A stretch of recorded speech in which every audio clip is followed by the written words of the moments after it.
Le sommet de l'inclusion économique 2022, organisé au ministère des Finances par la Fondation Mosaïque sur le thème Agir avec impact, a réuni plus d'une centaine d'entreprises, institutions et associations prêtes à s'engager en faveur de la diversité et de l'inclusion économique. Et 10 000 décideurs se sont mobilisés à cette occasion. Il faut se rendre compte qu'aujourd'hui, ce sujet devient une évidence par rapport à il y a 15 ans, mais c'est loin d'être gagné et que si on ne se saisit pas de ce sujet-là, on va être en décalage par rapport à son marché, par rapport à ce qui est attendu d'une entreprise citoyenne. Je sens qu'il y a une ambition qui est montée, je sens qu'il y a une envie de collaborer et je sens qu'il y a une envie de réussir. Le gouvernement est totalement mobilisé pour valoriser les talents de notre pays, quelles que soient leurs origines. Notre pays est un pays divers et il ne pourra pas se développer et aller aussi loin qu'il le peut s'il laisse sur le côté une partie de sa population. Il faut redonner confiance dans notre pacte républicain. Les quartiers sont aujourd'hui un réservoir de main-d'œuvre, de talents exceptionnels dans lesquels il faut aller chercher les talents de demain. Notre enjeu, c'est un enjeu d'efficacité pour la fonction publique. Il faut qu'elle ressemble à la société qu'elle est censée servir. Nous devons tous nous mobiliser. Il y a des politiques publiques pour cela. Et il y a un engagement des entreprises et ce sommet permet de mettre en avant cet engagement.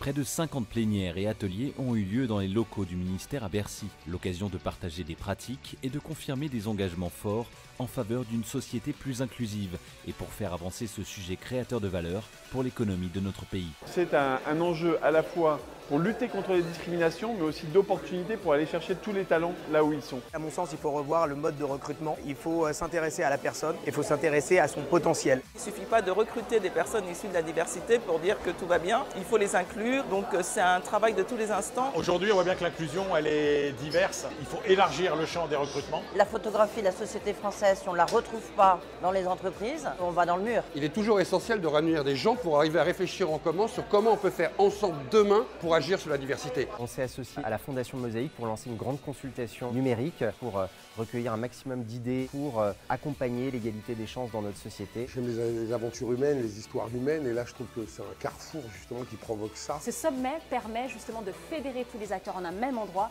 et de créer des rencontres. Un sommet comme celui de l'inclusion, c'est par définition la pierre centrale de ce partage. Le sommet, c'est le rassemblement de tous ceux qui sont convaincus que l'inclusion et la diversité, c'est l'avenir de la France. Le sommet de l'inclusion économique, ce sont également des moments d'échange entre des talents et des entreprises engagées. Pas moins d'une centaine de tables rondes pour découvrir des dizaines de métiers, mais aussi des rencontres d'exception entre des CEO et des alumni de la Fondation Mosaïque. En parallèle, un forum dans les travées de Bercy a permis de nombreux entretiens de recrutement concrets. À titre d'illustration, les entreprises parties prenantes du sommet de l'inclusion économique ont réalisé plus de 50 000 recrutements inclusifs cette année. Le sommet de l'inclusion, c'est vraiment important. On n'a pas souvent la chance de discuter avec des recruteurs et des dirigeants en face à face. Ce qui, moi, me porte, c'est la part de la mission sociale des entreprises. On va essayer de faire du buzz sur toutes ces entreprises qui recrutent, qui sont dans des positions d'ouverture forte et surtout qui ont compris en fait avant les autres que la diversité c'était une source de performance économique. Et la nouveauté cette année, ça a été aussi d'embarquer les entrepreneurs. On a lancé un fonds de financement dédié à l'entrepreneuriat. Les porteurs de projets et les entrepreneurs issus du quartier populaire ont besoin de notre soutien. Ça nous permet d'avoir ne serait-ce qu'une visibilité, avoir accès à un réseau, être soutenu, ça compte énormément.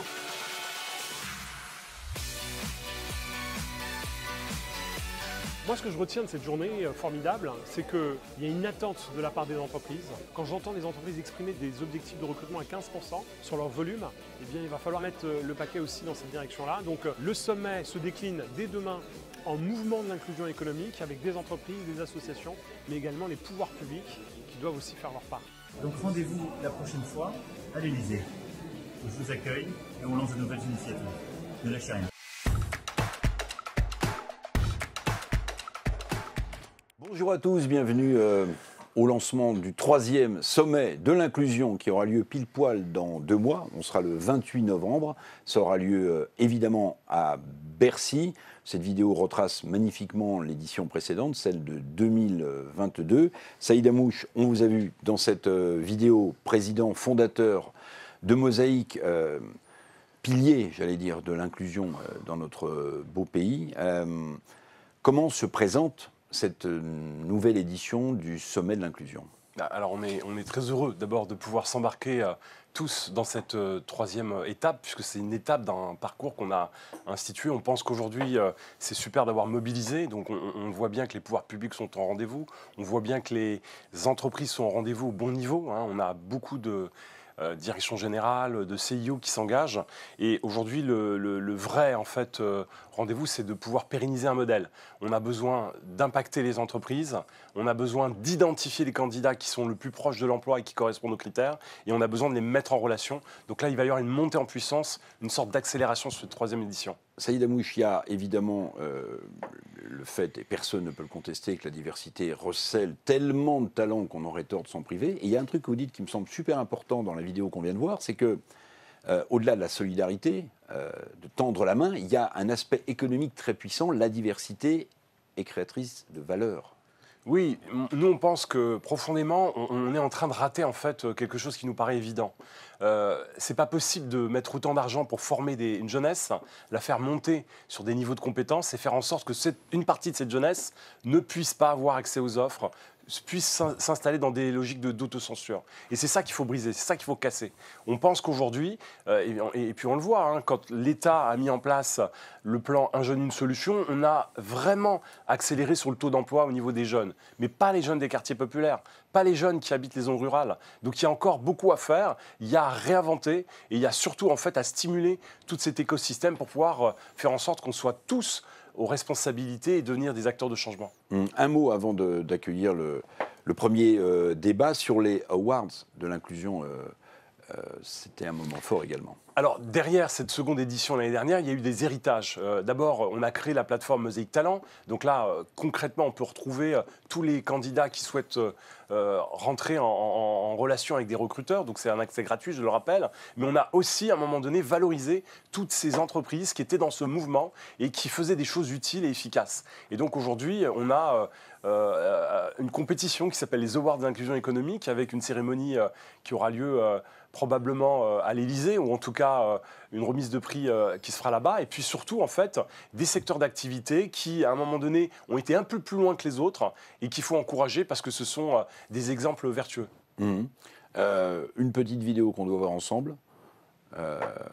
Alors, quel est le sujet? Alors, on a eu le bonheur et la chance de pouvoir avoir une présidente de jury, puisque le jury est évidemment indépendant.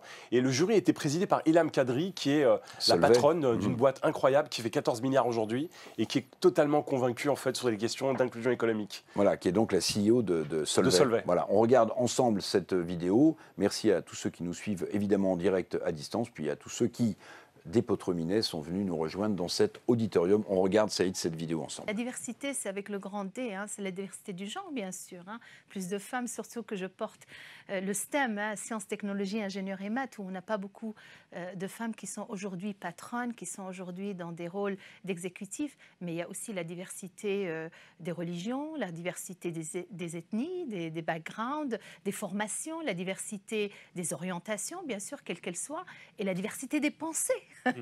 Si on s'entoure juste avec des gens qui pensent comme nous, ça ne marche pas. Donc voilà, c'est cette diversité, et l'inclusion, c'est l'écoute. C'est d'accepter, d'écouter une divergence, des gens qui pensent différemment que nous, des gens qui viennent d'autres régions. Je viens de revenir d'un voyage en Chine. Et en Chine, on a beaucoup maintenant de Chinois qui sont à la tête de notre entreprise globale. Et ben, je peux vous dire, depuis 4 ans et demi, la façon dont on gère les régions, elle est différente aussi. Parce qu'eux, ils savent de quoi ils parlent. Voilà. Donc tout ça, c'est très riche. On a un long chemin à faire, il faut qu'on se challenge, il faut qu'on pense différemment et il faut que cette inclusion, il faut presque avoir des moyens, je dirais, des indicateurs pour se juger soi-même. On n'a pas d'indicateur d'inclusion parce qu'en général, c'est une culture qui est dans l'air. Est-ce que le management écoute les employés? Est-ce que le taux d'engagement, il est important?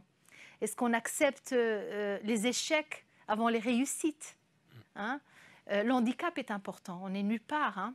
Donc chez Solvay aujourd'hui, on travaille beaucoup sur l'handicap. Il n'y a pas de playbook, il n'y a pas vraiment une recette pour l'inclusion de l'handicap et toute forme d'handicap, hein, visible ou invisible.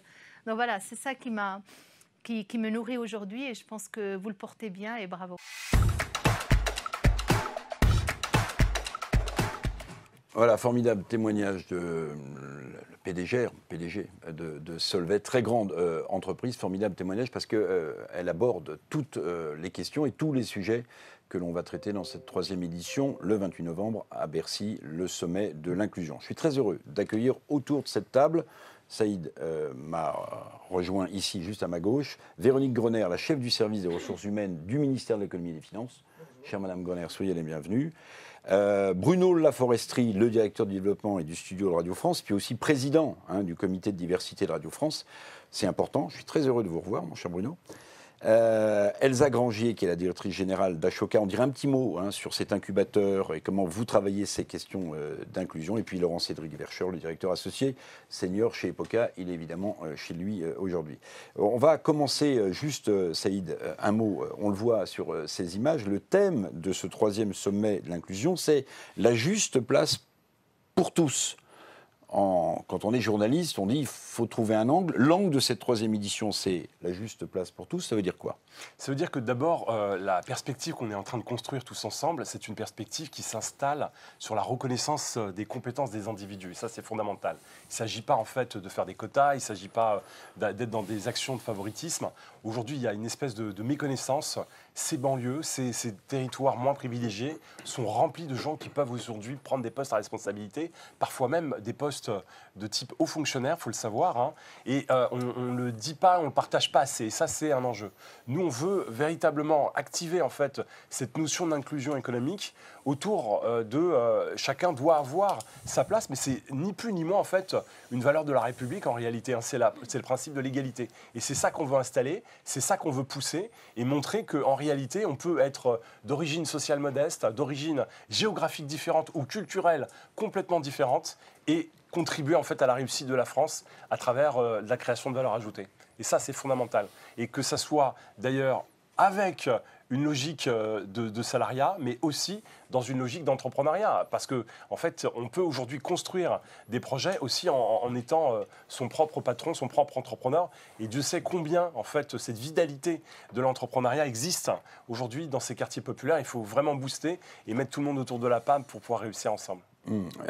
Laurent Cédric Verscheur, un mot quand même sur le programme. Alors on ne va pas le détailler parce qu'il est tellement riche, il y a tellement de rendez-vous, tellement de tables rondes, tellement de témoignages avec des invités absolument incroyables, mais les grandes lignes de cette 3e édition du 28 novembre à Bercy. Oui, absolument. Alors là, en effet, il s'affiche à l'écran et on y reviendra à d'autres occasions pour regarder en détail en fait, les différents angles qu'on a élaborés et qu'un groupe d'experts animé par la Fondation Mosaïque a élaboré pour pouvoir justement être absolument dans cet angle de la juste place pour tous, mais aussi pour raisonner pleinement avec les questions de l'actualité de l'année et puis aussi les perspectives des rendez-vous qui nous attendent en 2024. On pense à la fois à des moments assez réjouissants comme des rencontres sportives, mais aussi à des évolutions réglementaires européennes qui vont être structurantes, y compris pour nos sujets. Donc en fait, la particularité de cette année, en effet, je ne passe pas en revue toutes les thématiques, mais qu'on va avoir 16 grandes conférences qui vont porter à la fois des angles stratégiques et des angles pratiques pour pouvoir justement avoir des débats nourris sur les questions de la diversité socioculturelle, particulièrement cette année, et également aussi pour pouvoir mettre à disposition de tous les solutions qui sont les solutions qui permettent de passer à l'action et de s'inscrire enfin et encore plus dans cette logique systémique qui permet de basculer dans une société qui défend pleinement l'égalité. Alors, quelques exemples d'angles qui seront les discussions passionnantes peut-être qu'on abordera le 28 novembre. La diversité socioculturelle, ça va être peut-être un peu aussi une forme de fil rouge dans la journée. Et en fait, on va aborder ce sujet sous différentes thématiques. Déjà, pour pouvoir bien le qualifier, bien le définir, voir également finalement comment dans les organisations on peut s'en emparer pleinement et le dépasser. On verra aussi, d'ailleurs à l'instar de ce que certaines organisations peuvent faire en matière de parité, comment mesurer la diversité socioculturelle. Et ça fera partie des discussions importantes pendant le sommet parce que, on le répète régulièrement, quand on mesure les choses, on peut définir des trajectoires et avancer politiquement avec des stratégies positives qui font bouger les lignes sur ces sujets. On questionnera aussi la question de la régénération de la gouvernance des entreprises pour pouvoir s'assurer justement en fait que les entreprises et l'organisation continuent à construire des modèles qui sont basés sur la durabilité Un dernier point, des entreprises. parce qu'on a dit qu'on ne détaillait pas tout. Donc laissez-nous un peu le 28 novembre pour être surpris. Ouais. Un dernier point, en fait peut-être sans rentrer dans le détail, on parlera également d'entrepreneuriat, on évoquera des questions justement d'évolution réglementaire comme les évolutions en matière de CSRD qui vont être importantes pour nos sujets de management, de formation, c'est la question des représentations. Je précise aussi, et c'est important pour voilà, tous les acteurs qui sont mobilisés pour le sommet, c'est qu'en fait là, ces 16 grands thèmes, c'est ce qu'on vous partage aujourd'hui, mais c'est ce qu'on construit aussi ensemble jusqu'au 28, parce que voilà, c'est à affiner. On a encore cette séquence de 2 mois pour tous ensemble en faire des débats structurants, passionnants, et puis surtout qui vont permettre d'avancer concrètement dès le 29 novembre. Et oui, dès le lendemain du 28 novembre, date évidemment du 3e sommet de l'inclusion. Véronique Gröner. Merci beaucoup d'être là. Vous êtes la chef du service des ressources humaines du ministère des Finances qui nous accueille. Donc, au nom de tous les participants, merci de nous accueillir pour cette 3e édition. Alors, je regardais dans le détail, vous, la diversité au ministère des Finances, l'économie, c'est une vieille chose. Vous êtes labellisé par AFNOR depuis 2011. Mais la question que je me pose, c'est un ministère, une organisation publique devrait être exemplaire sur les questions de lutte contre les discriminations, sur les questions de diversité. Est-ce que c'est aussi simple que ça, en interne, en externe, d'éviter l'endogamie, de recruter des gens un peu qui sont comme ceux qui sont déjà en poste? Comment est-ce que vous vivez tout ça? Est-ce que c'est naturel de ne pas céder à la tentation de la reproduction? Eh bien, je ne crois pas. Et s'ouvrir à la diversité, inclure, veiller à lutter contre toutes formes de discrimination, genre, handicap, origine, allure. Je crois que c'est un effort qu'on doit réaliser au quotidien et c'est la conviction que nous avons en tant qu'employeur public au ministère de l'économie et des finances. Je pense au syndrome du scarabée que les chercheurs, sur lequel les chercheurs ont fait des découvertes, en tout cas ont mis l'accent, à savoir, on apprécie mieux celui qui nous ressemble. On évalue plus favorablement celui qui partagera notre cadre de référence. Donc c'est sur ce biais cognitif, contre ce biais cognitif qu'il faut lutter en formant, en se mobilisant, en acceptant de faire des audits. Voilà, vous évoquiez le label diversité dont nous sommes très fiers absolument, que nous avons obtenu en 2011 et que nous renouvelons. Hein. On veille à maintenir l'engagement, l'effort. Ce n'est pas naturel. Ce n'est pas naturel, voilà, parce qu'il y a des biais cognitifs, on le sait, et s'ouvrir à la différence, c'est important. Donc Laurent Cédric disait, il y a des outils, il y a des mesures. J'imagine que quand on est à la tête des RH du ministère de l'économie et des finances, des outils, des mesures, on en a une palanquée, comme on dit dans mon sud-ouest. Enfin, la question de la mesure va faire l'objet, je le comprends, hein, d'un débat, d'une table ronde sans doute, voilà, et peut-être de plusieurs tables rondes lorsque le 28. Je pense que ce n'est pas neutre. Il y a des mesures, enfin il y a des choses que l'on peut plus facilement mesurer, le genre, au titre duquel on peut prendre beaucoup d'engagements et que l'on suit de mieux en mieux. Il y a des choses qui sont peut-être un peu plus difficiles à mesurer. Bon, le handicap, on parvient à le mesurer puisque les maisons du handicap délivrent une reconnaissance. Donc on peut la qualité de travailleur handicapé, donc ça on peut le mesurer. Par contre, la mesure des origines sociales, des origines migratoires, des origines territoriale, c'est plus difficile à réaliser et je pense que c'est un sujet sur lequel il faut que nous progressions. Il y a un moyen de mesurer la maturité d'une organisation en termes de lutte contre les discriminations, ce sont les signalements. Sur quel type de discrimination vos collaborateurs vont-ils faire des signalements? Est-ce que vous avez organisé plusieurs canaux externes, internes, favorisant la libération de la parole? Ça permet d'établir un premier diagnostic. Un diagnostic de ressenti, mais un diagnostic très intéressant, c'est ce qu'on a fait au ministère de l'Économie et des Finances, en ayant recours à une cellule externe, téléphonique, vers laquelle les agents peuvent se renseigner, indiquer quelles sont les difficultés qu'ils rencontrent au quotidien, nos agents, mais aussi les candidats à nos recrutements. Et puis, nous avons des cadeaux internes avec des acteurs de prévention. Voilà, c'est un indicateur qui me semble vraiment utile de suivre d'année en année pour voir où porter nos efforts. Je reviendrai vers vous dans quelques instants parce que j'ai plein de questions à vous poser, vous en doutez, Madame Groner. Elsa Grangier, vous êtes la directrice générale d'Ashoka. Alors, pardonnez-moi, tout le monde ne connaît pas Ashoka. Un petit mot quand même. Oui, évidemment, évidemment. C'est un incubateur, en fait. Expliquez-nous un peu comment ça fonctionne et pourquoi vous êtes avec nous ce matin pour lancer ce nouveau sommet de l'inclusion. Je pense que Saïd pourrait en parler aussi bien que moi sur la raison d'être d'Ashoka. Ashoka, c'est un peu plus qu'un incubateur. Ashoka, c'est une organisation internationale qui existe depuis 42 ans et qui est présente dans 93 pays et qui, à bas bruit, fait en sorte de mettre en avant des acteurs de changement qui travaillent sur la manière de transformer profondément notre système. Et la raison de ma présence paraît assez évidente maintenant que je vous ai parlé de ça, puisque Saïd fait partie de ceux qui transforment profondément le système sur la thématique de l'inclusion.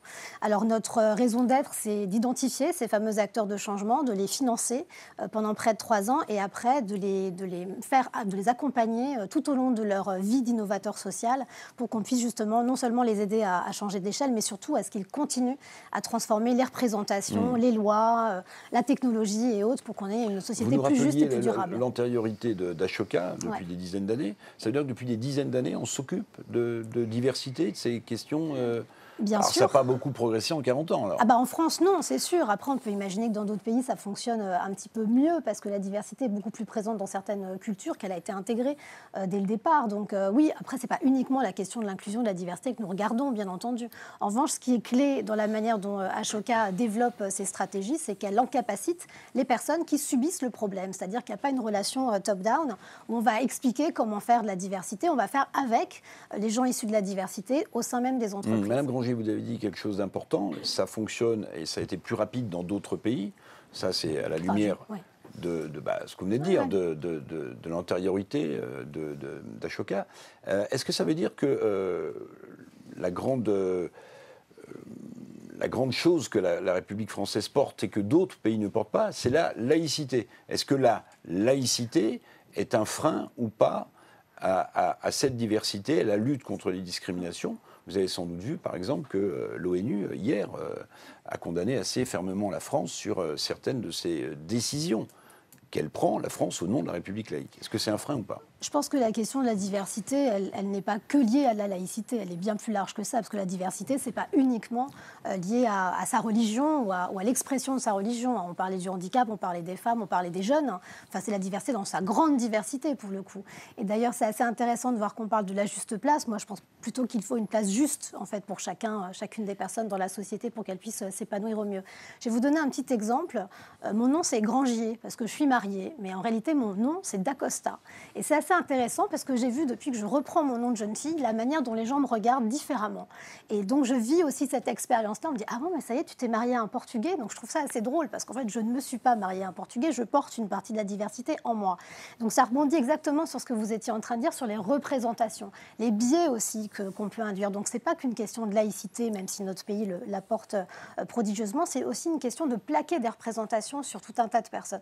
Ce que je trouve assez frappant, c'est qu'on a beau rappeler, et d'ailleurs le film de 4 minutes au départ le disait très justement, on a beau rappeler les bienfaits économiques de la diversité, on le dit, je crois que les gens sont plus heureux dans les entreprises, plus de 3 fois plus heureux dans les entreprises quand elles intègrent la diversité, et pour autant on n'arrive pas à passer le cap de ces endroits-là. Pourquoi? Parce qu'il faut agir non seulement dans les entreprises, mais surtout il faut agir dès le début, à l'école. On parlait des cours d'empathie récemment, à mettre en place... Annoncé hier par la Première ministre et Gabriel Attal. Et comme curatif... Parce que ça veut dire aussi de la société. Si on est obligé de faire des cours d'empathie, c'est-à-dire que la société a basculé dans autre chose, malheureusement. Ah bah bien, enfin, oui, bien sûr, mais ce qui est intéressant de voir, c'est qu'on le prend comme quelque chose de curatif et pas de préventif. Or, moi je crois, et je suis fondamentalement convaincue de ça, si les cours d'empathie vont également progresser dans un sujet, c'est évidemment le sujet de la diversité et ce grand autre qui fait souvent très très peur. Alors pour l'instant, les cours d'empathie sont mis pour être une réponse 100% réaction, dit la Première ministre, à la question du harcèlement scolaire. On en est là. Heureusement, c'est bien plus large que ça. Alors Bruno Laforesterie, président notamment du comité diversité de Radio France, comment ça se passe dans la grande maison? Je suis très intéressé de voir peut-être la différence de traitement, on verra, entre un grand ministère et un grand média. C'est toujours, dans ce genre de sujet, regarder où on en est, regarder où on en était, et surtout, et grâce à des initiatives comme le Sommet, voir où on va. Si on prend, ça fait 10 ans que je fais Radio France, et on s'est connus là-bas, évidemment, ce n'est pas la même maison aujourd'hui qu'il y a 10 ans. Vous écoutez les matinales de France Info, de France Inter, vous regardez Move et France Bleu. Aujourd'hui, on est une entreprise, évidemment, qui touche 24 millions de personnes chaque semaine, et dont l'offre éditoriale est extrêmement large, et la représentation est large. Ensuite, nous avons une double responsabilité en tant qu'employeur, c'est 4500 salariés, mais aussi premier employeur de comédiens en France, premier employeur de musiciens en France. On ne sait pas souvent que Radio France... Avec les 2 orchestres. Avec, entre autres, les 2 orchestres, mais aussi les fictions, etc. Donc c'est une entreprise artistique et que là, évidemment, on a les mêmes biais que beaucoup d'entreprises, les questions d'endogamie. Et des grands sujets qui sont devant nous, c'est notamment la question, on en parle souvent des journalistes, qui fait qu'aujourd'hui, on a une extrême volonté sur ce sujet. Mais être journaliste à Radio France, c'est un parcours, entre guillemets, après plusieurs années d'études et de stages et d'initiatives. Et aujourd'hui, on a des secteurs sur lesquels on considère qu'il y a d'énormes progrès à faire. Donc on mène un diagnostic qui est de dire, voilà, on avance et on le mesure. On a lancé un programme Égalité 360 extrêmement encadré, mais aussi on voit qu'on est sur des problématiques de représentation qui vont depuis la source, c'est-à-dire la formation, l'envie, et se dire qu'un jour, issu d'un quartier populaire, on peut être journaliste et à France Inter, au service politique ou ailleurs, et c'est des sujets qui sont devant nous.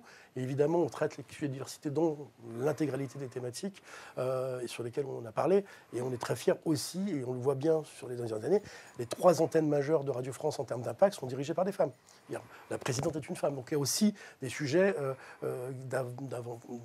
qui ont avancé énormément dans notre entreprise. Mais la responsabilité qui est la nôtre, c'est de soutenir des initiatives, de donner de la puissance et de l'écho, et aussi d'aller dans le détail sur l'éditorial pour mettre en avant. Alors justement, et valoriser les initiatives. Sur l'éditorial, mon cher Bruno, est-ce qu'on pourrait dire que Radio France en fait plus sur ces questions que des médias privés?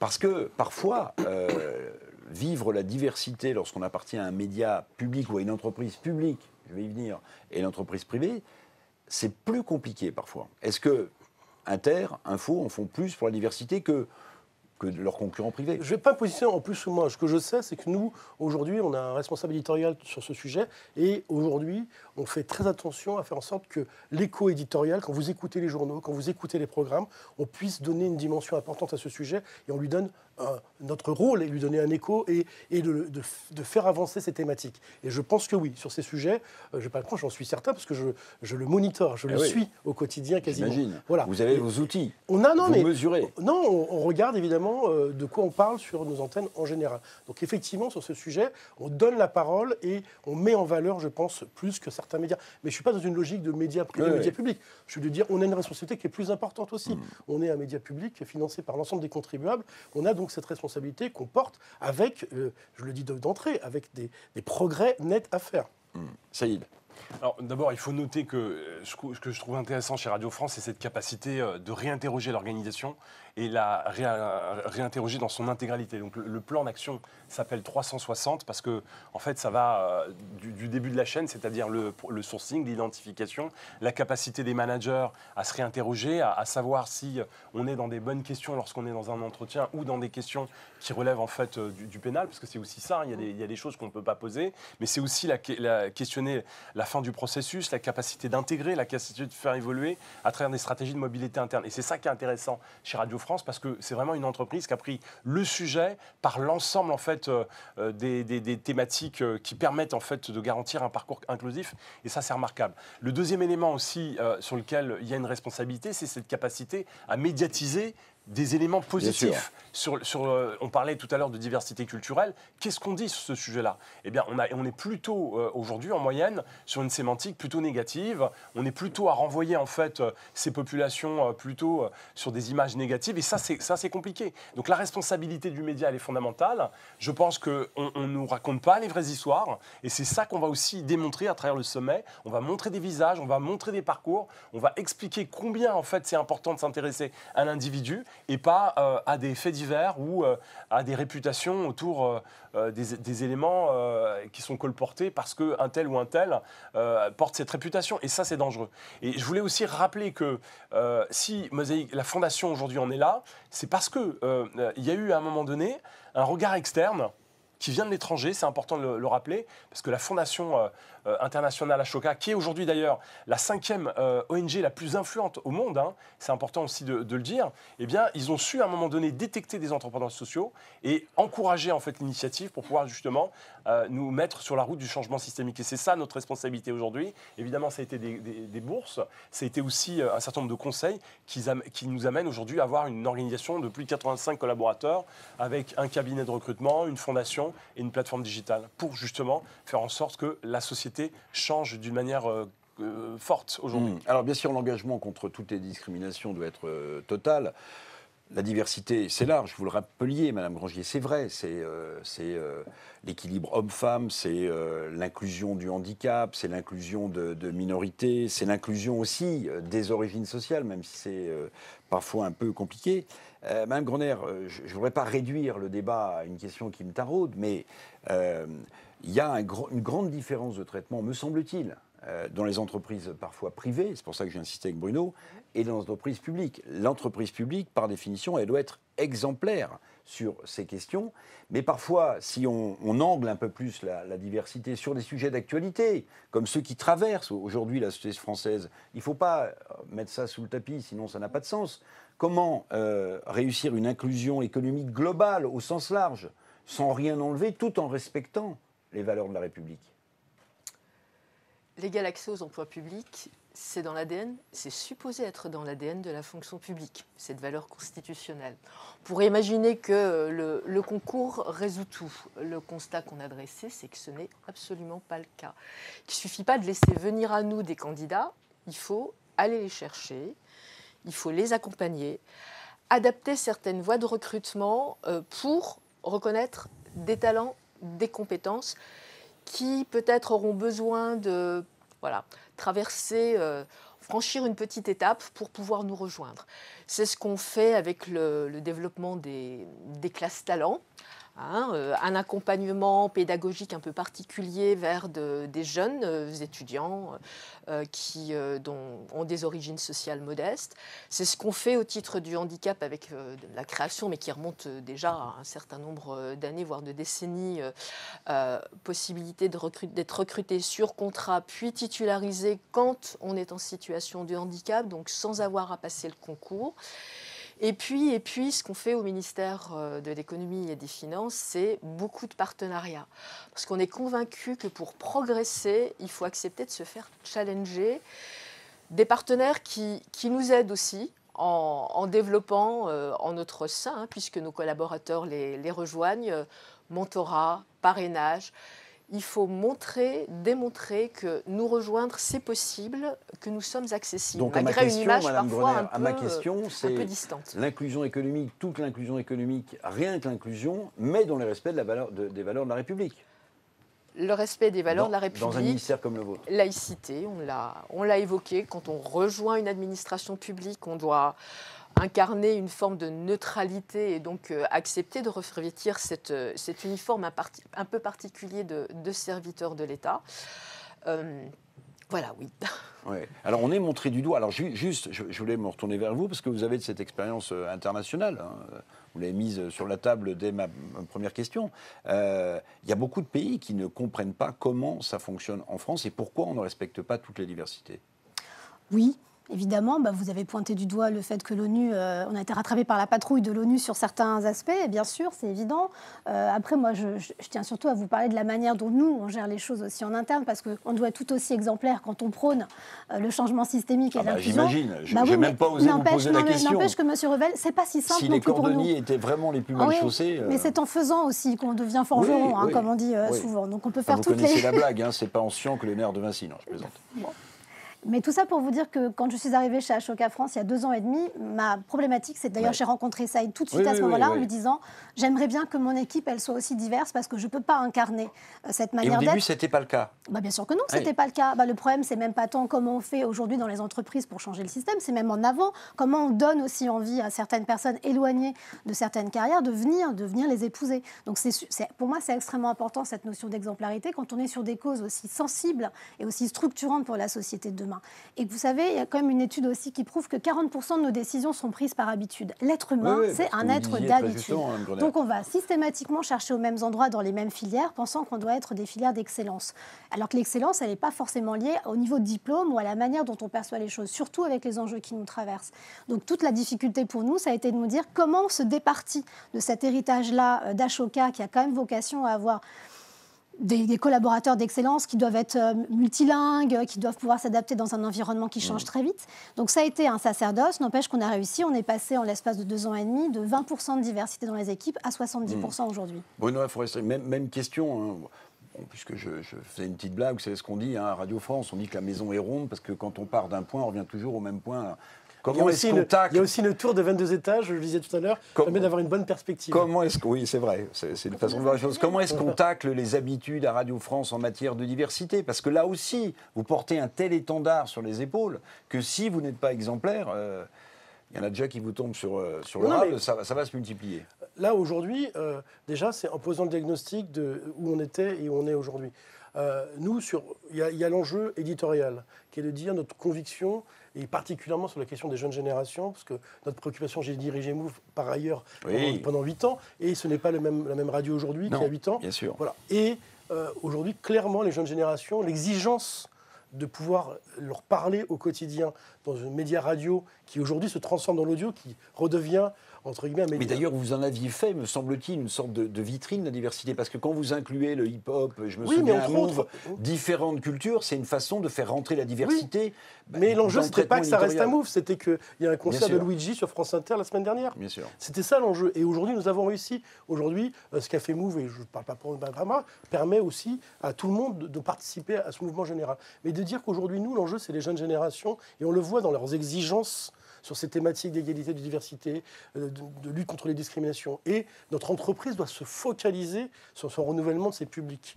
Et donc, de ce fait, ça doit bouger à chaque étage, aussi bien dans la représentation des personnes qui leur parlent que dans l'organisation. Et quand on lance l'Académie des antennes de Radio France, c'est de se rendre compte que fondamentalement, si on n'a pas de contact ni de réseau, c'était compliqué de rentrer à Radio France. Et il y a une directrice qui me disait, le Normal Sup donne le stage au Normal Sup, il donne le stage au Normal Sup pour une antenne. Et on s'est dit non, c'est pas possible. Certes, il faut bien des jeunes de Normal Sup et c'est extraordinaire, mais il faut qu'à côté, il y ait quelqu'un qui vienne de région, d'université ou de je ne sais où, qui puisse arriver comme ATAPRO. Et on est une entreprise, il faut le dire, on rentre stagiaire à Radio France et on peut finir directrice de France Inter. Et aujourd'hui, quand on est stagiaire, ou alternant, ou premier CDD, CDDU, on n'est pas tout de suite mis dans la capacité d'intégrer l'entreprise, on a raté. Donc tout notre sujet, c'était de dire comment on travaille sur la première brique, parce que vous connaissez bien l'entreprise. C'est là que ça joue sur les 3-4 premières années. Et on s'est rendu compte qu'on pouvait faire toutes les politiques au-dessus si on ne prend pas le mal à la racine. Voilà. Et c'est la perspective qui est devant nous, et c'est vraiment le travail. Et ensuite, il y a les enjeux éditoriaux qui fait que de France Bleu à Move, ce n'est pas évidemment les mêmes thématiques, les mêmes éditeurs, mais on représente la globalité de la société française, je pense. Saïd, on le voit. Peut-être un mot sur le hip-hop symphonie. Oui, mais parce que ça, c'est un produit. Oui, bien sûr. C'est pour ça que je parlais de ça. Je me souviens très bien. Non, mais sur la question des musiques, ça a été une révolution. On est une entreprise de musique. On est la première entreprise de musique en France. On a 400 musiciens classiques. Le sujet de la diversité dans la musique est extraordinairement compliqué, puisqu'il n'y a pas aujourd'hui de diversité, rarement dans la musique classique. Et pourtant, il y a une question des publics, il y a une question de représentation. Et on voit très bien, les jeunes générations ont besoin de découvrir. Il faut trouver des liens, effectivement, permettant de faire venir des gens dans un éditorial. Et le hip-hop symphonie, c'était absolument incroyable. Oui, c'était un projet qui a permis justement, je pense à des milliers de personnes, ne serait-ce que c'est plus de 100 millions de vues sur Internet, de voir qu'en fait, ne serait-ce que ça existait un auditorium et un orchestre classique. Parce qu'il faut se dire que la culture française, en partie, peut-être fermer une partie des publics. C'est un sujet aussi que vous allez aborder, j'ai vu, sur la question de la culture. C'est très étanche. La culture française est très étanche. C'est un sous-marin avec des caissons étanches, en fait. Alors, il ne s'agit pas de couler le sous-marin, mais il s'agit d'ouvrir les portes. C'est tous ces sujets qu'on met sur la table et qui ne sont pas évidents. Saïd Amouche, juste, vous avez évidemment plein de contacts avec les entreprises. Ce que me disent aussi les DRH d'entreprises privées, là pour le coup, c'est que lors des entretiens d'embauche, souvent, les jeunes générations, notamment les Z et les Y, disent, bon, salaire, machin, truc, mais première question, même si la DRH lui dit quels sont vos soft skills, ça c'est le grand truc en ce moment, mais là, souvent la question des jeunes, c'est de dire, mais qu'est-ce que vous faites avec quelle association sur la question de la diversité ?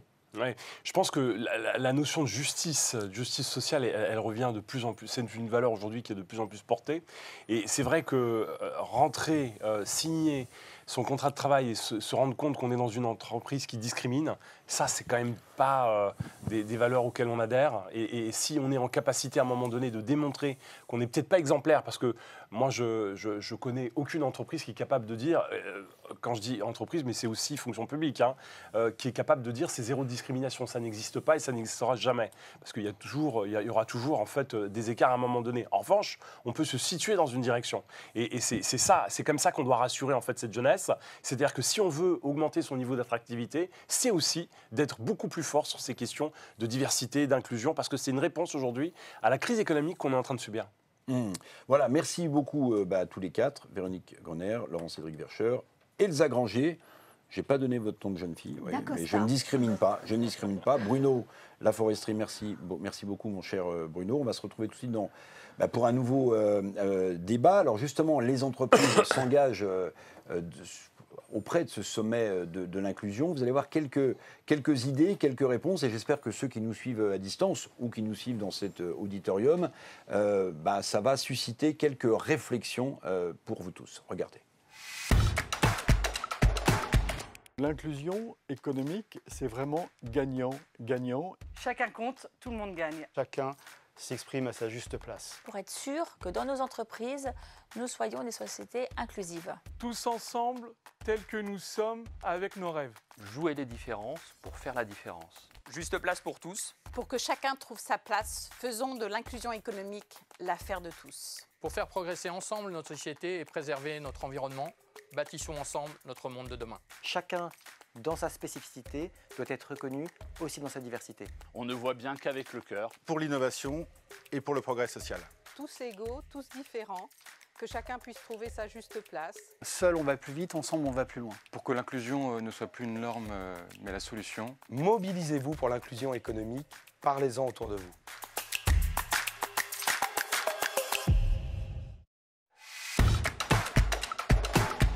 Je vous donne rendez-vous le 28 novembre prochain au ministère des Finances. À Bercy, pour le sommet de l'inclusion économique. Venez toutes et tous très nombreux. Ravi d'être avec mes collaborateurs. Tu ne peux pas rater le sommet de l'inclusion. Nous allons construire ensemble le nouveau modèle économique français. The Place to Be à propos de l'inclusion économique à Bercy. Un rendez-vous incontournable autour d'un sujet fondamental pour notre société. Vous y verrez les employeurs, les talents, qui nous permettront d'atteindre cet objectif plus rapidement. Vous rêvez d'une société plus inclusive, nous allons vous donner envie d'agir. Rejoignez-nous le 28 novembre au sommet de l'inclusion. Gardez à l'esprit que nous avons une énorme opportunité. Pour œuvrer tous ensemble vers une société plus juste et plus ouverte. Pour un moment magique, exceptionnel, dans lequel on doit toutes et tous se mobiliser. Vous souhaitez être acteur du changement, le vrai changement.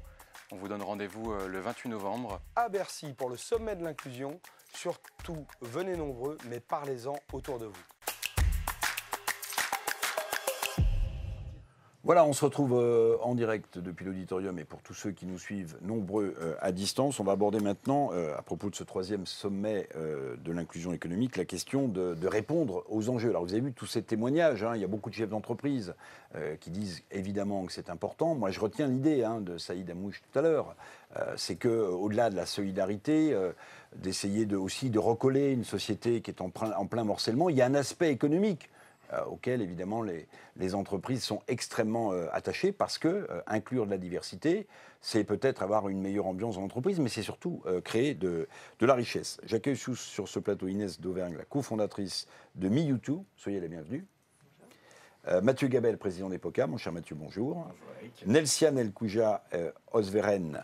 On avait débattu, nous, avec son CVU. Hein. On a discuté avec Aix-en-Provence lors des rencontres économiques de Jean-Hervé Lorenzi, qu'on a vu témoigner également dans cette vidéo. Et puis Emmanuel Semo, directeur général de VL Média. Soyez le bienvenu. Et puis évidemment, Saïd, qui est mon fil rouge, qui est l'homme de la situation, avec la Fondation Mosaïque, acteur incontournable lorsqu'on parle d'inclusion économique. Je vais commencer avec vous, Inès Dauvergne. Que faites-vous chez MeYouToo? Ça m'intéresse beaucoup parce que tout le monde ne le sait pas. Vous êtes là aussi très présente sur ces sujets d'inclusion économique. Vu de votre fenêtre, si je vous dis il faut inclure le plus grand nombre, vous me répondez quoi? Que c'est en cours, mais qu'il y a encore beaucoup de travail. En fait, moi, ça fait une vingtaine d'années que j'accompagne les entreprises sur la mise en place de leur politique de diversité et d'inclusion. Alors, il y a 20 ans, on ne parlait pas d'inclusion, on parlait surtout de non-discrimination, un petit peu de diversité, et puis les termes... Mais il ne faut pas seulement que les mots changent. Non, en fait, il y a des concepts différents derrière ces mots et surtout, il y a des niveaux d'engagement différents. C'est-à-dire que quand on fait de la non-discrimination, on respecte la loi. Quand on fait de la diversité, on essaye d'être représentatif de son écosystème et de ses clients. Et quand on fait de l'inclusion en plus, c'est qu'on crée un cadre dans l'entreprise dans lequel tous les talents et les potentiels peuvent s'exprimer. Parce qu'intégrer des gens qui sont différents les uns des autres, c'est bien et c'est absolument essentiel. Mais leur créer un espace dans lequel ils peuvent exprimer leurs différences, leurs potentiels, c'est ça qui est vraiment vecteur de performance. Et donc moi, j'accompagne les entreprises depuis une vingtaine d'années sur ces sujets-là. Et spécifiquement, ce qu'on fait sur MeYouToo, c'est qu'on travaille sur la responsabilisation individuelle des collaborateurs, des collaboratrices, des managers. Donc vraiment avec cette idée de dire que chaque personne dans l'entreprise, dans l'organisation est actrice de ces sujets-là et peut y prendre sa part. Mathieu Gabet, président d'EPOCA. Là aussi, EPOCA, depuis longtemps, se positionne sur ces questions de diversité. Le sommet de l'inclusion à Bercy, le 28 novembre, je le rappelle, hein, on est le 28 septembre aujourd'hui, donc c'est 2 mois pile poil. Hein, bah oui, pile poil. On fait bien les choses. Comment est-ce que là aussi vous abordez ce problème? Peut-être d'ailleurs en tant que chef d'entreprise, en interne, dans votre entreprise. Parce que tout à l'heure, on en parlait avec Elsa Granger, c'est bien de prôner, mais il faut aussi faire dans l'entreprise qu'on préside, qu'on dirige. Et puis plus globalement, comment se présente ce nouveau sommet de l'inclusion économique? Alors, merci Eric, il se présente très bien ce sommet de l'inclusion économique. Ça fait maintenant presque 3 ans qu'on accompagne la Fondation Mosaïque pour faire bouger les lignes sur le sujet. On est à la fois très fiers de tout ce qui a été fait, mais aussi on est bien conscient de tout ce qui reste à faire. Pour répondre à votre question sur finalement l'interne, aujourd'hui on est 200 collaborateurs chez EPOCA, on accompagne 350 clients.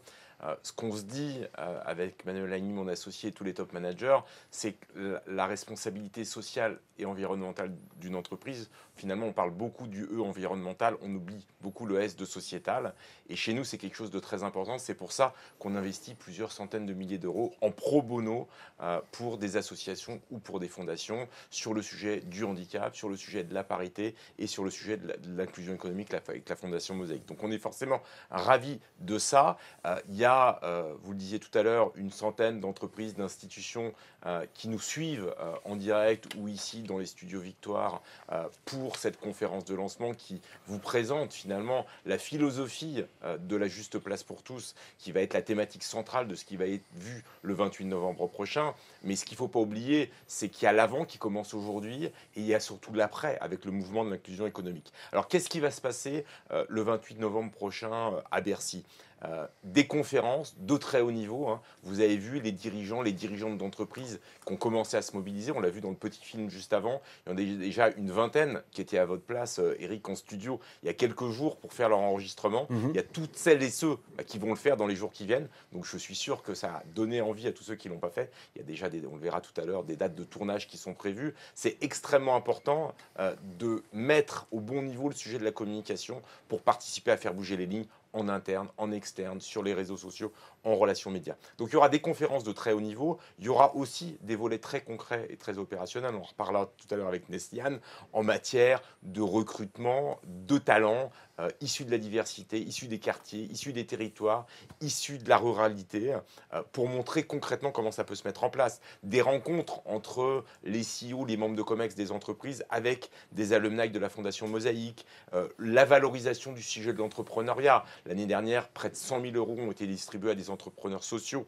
sur le sujet, financés par l'ascenseur et par le Fonsens. Donc toutes ces choses-là, plus des innovations, Saïd l'évoquait tout à l'heure en introduction, et c'est pour ça qu'on a aussi insisté sur ces awards de l'inclusion économique, oui, dont la remise des prix va avoir lieu à l'Élysée, puis va être valorisée lors du sommet de l'inclusion économique du 28 novembre prochain. Bref, tout un dispositif complet sur lequel on va revenir un petit peu plus en détail. Et c'est important aussi de poser ce cadre-là pour permettre à toutes celles et tous ceux qui sont présents ici et qui nous suivent et qui hésitent en se disant « est-ce que j'y vais ?» Moi, souvent, la question, Eric, que j'ai, c'est finalement « est-ce que je suis prêt pour y aller? Est-ce que j'ai fait assez de choses ?» Mais on n'est jamais assez prêt et on n'a jamais fait assez de choses. Donc, il faut y aller de toute façon. Nessiane, justement, sur le dispositif global, après on va parler des jeunes avec vous, Emmanuel Semo. Sur le dispositif global, comme on a des discussions assez franches, est-ce qu'il y a des choses qui vous semblent les plus essentielles et d'autres qui mériteraient d'être dans ce sommet de l'inclusion, peut-être pour l'année prochaine, et qui n'y sont pas encore? Alors moi déjà, je suis très agréablement surprise puisqu'en fait, en moins de 24 heures, on a 32 associations qui se sont positionnées sur l'agora des associations. Ce que ça traduit, c'est qu'aujourd'hui, le sujet de l'inclusion est devenu au centre du débat. On est aujourd'hui en mesure de créer des ponts entre les associations, les entreprises et aussi les pouvoirs publics. Donc ça, c'est un signal qui est extrêmement positif. Ça a été déjà fait l'année dernière, mais là, la rapidité des réponses fait qu'on est encore plus enthousiaste à l'idée d'être au 28 novembre. Ensuite, sur le sujet de qu'est-ce qu'on peut faire de plus, à titre personnel, je serais vraiment très très heureuse d'avoir encore plus de jeunes issus des quartiers politiques de la ville sur scène. Je pense qu'aujourd'hui, en fait, il faut créer véritablement une discussion entre à la fois les pouvoirs publics, à la fois les recruteurs, qui, on va se le dire très franchement, ont parfois entre 40 et 60 ans, et une jeunesse... Des boomers qui ne savent pas de quoi on leur parle. Vous l'avez dit vous-même. Parce que vous m'avez regardé, donc... Mais l'idée, c'est vraiment aujourd'hui de créer un dialogue, en fait, entre parfois, malheureusement, des publics qui ne se parlent pas assez. Et ça peut, malheureusement, trop créer des stéréotypes à la fois chez les jeunes et à la fois chez les recruteurs. Donc, moi, je vais pousser en interne, qu'on se le dise, Eric, pour avoir plus d'alumni sur scène et également des porteurs d'associations qui parfois s'engagent. Je pense par exemple à Dylan d'une Voix pour tous qui a apporté tout un plaidoyer avec Mathias Vichra à Sciences Po. Le patron de Sciences Po. Exactement. Oui. Et il a participé au plaidoyer pour ouvrir justement Sciences Po aux étudiants qui étaient diplômés d'un bac professionnel. Donc aujourd'hui, on a un écosystème d'associations, que ce soit du 93 jusqu'à Marseille, qui sont mobilisés activement sur les sujets d'inclusion. On est là pour créer des ponts et vous pouvez compter sur nous, on sera là pour faire le travail. Alors, vous avez du tempérament. La grande nouveauté cette année, c'est qu'on a décidé en fait, de monter une équipe qui va venir accélérer le sourcing. Donc Nesliane pilote en fait la stratégie de communication sur les territoires, elle va piloter aussi les actions qui vont être mises en œuvre. Et donc il y a toute une équipe qui va venir accompagner en fait le post-sommet pour pouvoir justement intensifier, donner envie et multiplier les candidatures derrière. Et ça, c'est une grande nouveauté par rapport à l'année précédente. Alors, Emmanuel, justement, Nessiane a fait une transition magnifique. Les jeunes plus représentés peut-être sur scène lors de ces sommets de l'inclusion, parce qu'en fait, évidemment, la scène ou ce genre d'événement, c'est un miroir. Si on ne s'y voit pas, on ne peut pas s'y reconnaître. Bon.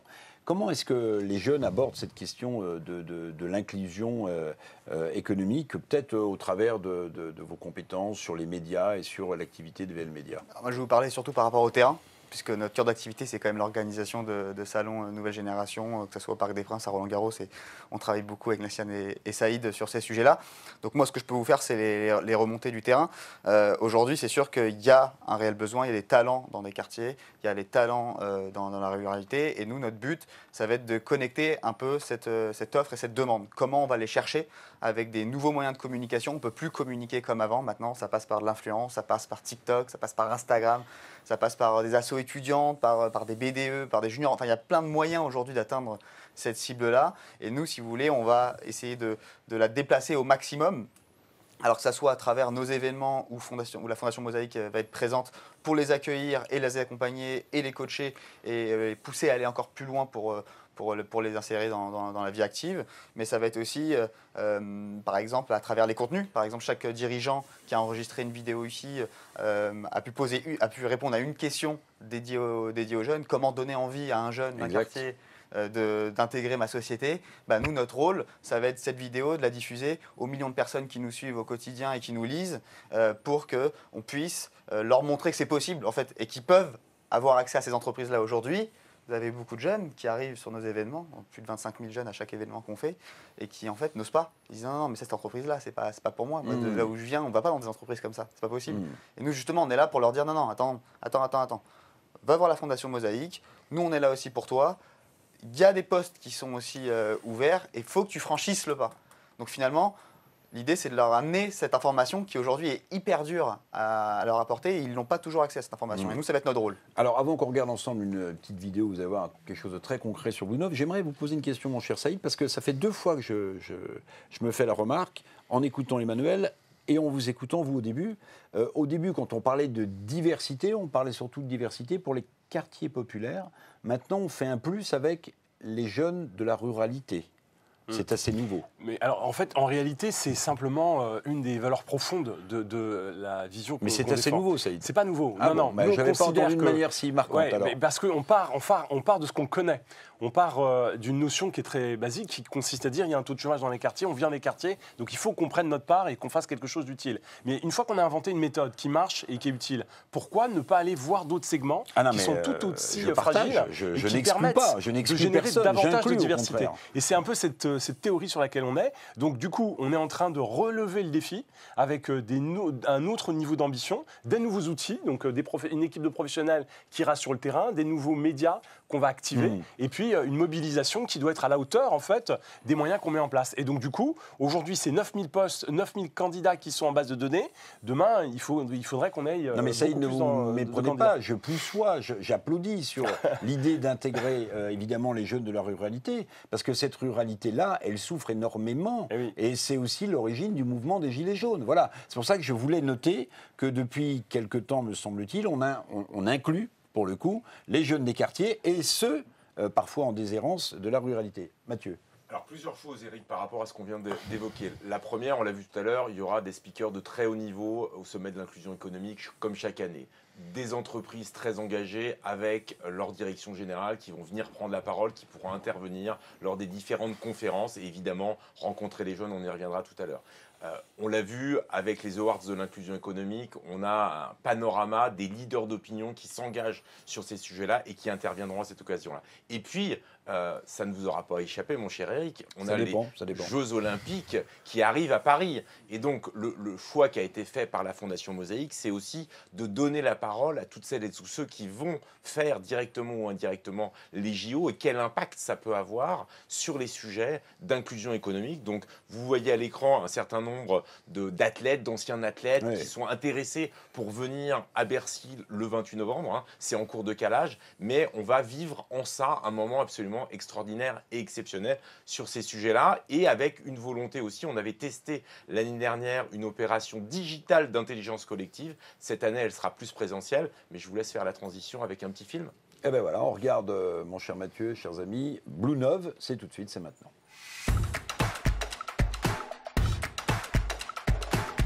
Ce qu'on vous propose, c'est de se projeter collectivement, c'est d'imaginer le futur positif d'une société où l'égalité des chances est réelle en France en 2035.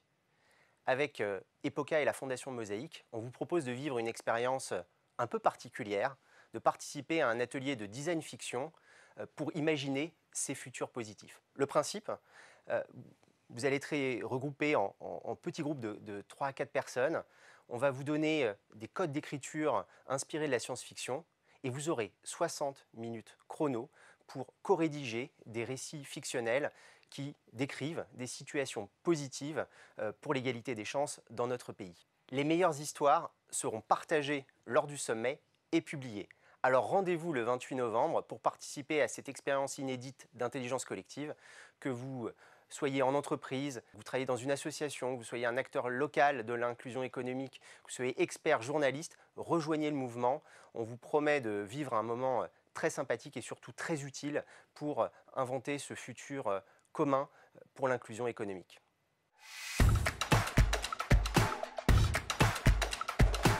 Ça fait plaisir d'inclure tout le monde, les experts, les journalistes. C'est vrai que tout le monde a envie d'apporter sa pierre à l'édifice de l'inclusion économique. Inès, on est toujours en direct, bien sûr, depuis l'auditorium et sur les réseaux sociaux. Inès d'Auvergne, vous le disiez tout à l'heure, ça m'a frappé, 20 ans d'expérience. Comment est-ce que, depuis 20 ans, vous appréhendez l'évolution de cette question centrale dont aucune société ne peut faire l'économie, qui est celle de l'inclusion des diversités. Oui, il y a pas mal de choses qui ont évolué en 20 ans. C'est vrai qu'il y a une vingtaine d'années, les entreprises qui s'engageaient sur le sujet, elles étaient plutôt pionnières, innovantes, presque en avance sur leur époque. Parfois, elles le faisaient un peu en catimini. Elles ne le disaient pas franchement, parce qu'elles ne savaient pas si c'était une façon de se différencier ou pas de la concurrence. On en était là il y a 20 ans. Oui, on avait quelques entreprises qui étaient un peu pionnières sur ces sujets-là et qui essayaient d'attirer les autres. C'est vrai que depuis 20 ans, le sujet il est devenu totalement incontournable. Aujourd'hui, quand on intervient dans une entreprise, on n'a plus cette nécessité qu'on avait à l'époque de devoir convaincre du fait que c'était un sujet, déjà. Ça, c'est plus une question pour personne. Donc ça, il y a effectivement un niveau de maturité qui a augmenté. Donc c'est un point extrêmement positif. Deuxième point positif, c'est qu'on a beaucoup avancé sur un certain nombre de sujets, mais les chantiers restent extrêmement grands. Parce que j'ai beaucoup constaté, et ça c'est un des points finalement presque de déception, c'est qu'en matière de diversité, on a des sujets sur lesquels il y a eu des obligations légales extrêmement pushy qui ont permis de faire avancer certaines causes. Alors je pense notamment au cadre juridique qui existe sur l'intégration du handicap. Il y a encore beaucoup à faire, mais on a un cadre juridique. Dans les CA, la loi Copé-Zimmermann. Voilà, la loi Copé-Zimmermann, maintenant la loi Rixin qui bouscule beaucoup les entreprises sur la féminisation des instances dirigeantes. Et on a d'autres sujets qui malheureusement sont restés un petit peu le parent pauvre de certaines politiques de diversité. C'est notamment le cas de la diversité des origines, qu'elles soient ethno-raciales, qu'elles soient culturelles, qu'elles soient socio-économiques, parce que comme il n'y avait pas d'obligation juridique, les entreprises ont un petit peu plus tardé à se mettre sur le sujet. Et c'est quelque chose du coup que je trouve extrêmement bien avec les initiatives du Forum de l'inclusion, c'est qu'année après année, on propose à des entreprises de passer concrètement à l'action. Parce que finalement, aujourd'hui, la diversité, tout le monde est pour. Enfin, c'est compliqué pour un chef d'entreprise de dire « ça ne m'intéresse pas, ce n'est pas un sujet, moi je suis pour l'exclusion et les discriminations ». Vous n'en trouverez pas. Voilà. Mais entre dire on est pour la diversité, c'est dans notre ADN, et le faire concrètement, il y a effectivement un monde. Avec toutes les initiatives qui sont présentées au Forum de l'inclusion, avec le fait qu'on mette ensemble des acteurs, on est vraiment sur maintenant vous n'avez plus aucune excuse pour dire je ne sais pas quoi faire. Parce qu'on débat de ce sujet depuis tout à l'heure, mais vous savez, sur les autoroutes ou sur les routes, il y a des radars pour voir si vous roulez au-delà de la limite tolérée. Est-ce qu'on ne pourrait pas imaginer, c'est une question peut-être un peu naïve, une sorte d'outil au pluriel, de mesure au pluriel général qui s'appliquerait de manière légale à toutes les entreprises et à toutes les organisations publiques. C'est-à-dire pas chacun dans son coin qui sort l'outil au moment du rapport RSE qui l'intéresse pour montrer que la diversité a progressé, mais au contraire une espèce d'uniformisation des outils et des mesures qui montrerait et qui permettrait de faire des benchmarks de façon directe, étayée et incontournable les progrès de la diversité. Ce serait intéressant, ça permettrait notamment aux entreprises de se comparer, ça permettrait de voir quelles sont les entreprises qui ont fait des choses versus celles qui sont un petit peu en retard. Avec les mêmes outils. C'est des réflexions qui sont en cours effectivement sur l'uniformisation des outils depuis longtemps. Après, je pense qu'il ne faut pas utiliser l'absence d'outils comme un prétexte pour ne pas agir. Parce que si on reprend par exemple la question de l'égalité homme-femme, ça fait des centaines d'années qu'on peut mesurer pour autant les progrès ne sont pas là. Donc c'est une condition qui est ni nécessaire ni suffisante, qui pourrait effectivement accélérer la démarche, qui permettrait de faciliter les comparaisons d'entreprises à l'autre. Pour autant, il existe tout un tas aujourd'hui de méthodes de mesure qui permettent à une entreprise qui souhaite avancer de le faire et de pouvoir valoriser ses actions. Mathieu Gabert, on n'a évidemment pas oublié qu'il y avait les Jeux Olympiques dans moins d'un an. Bon, vous nous avez montré tous ces sportifs qui nous ont remporté tellement de médailles et tellement de titres pour la France.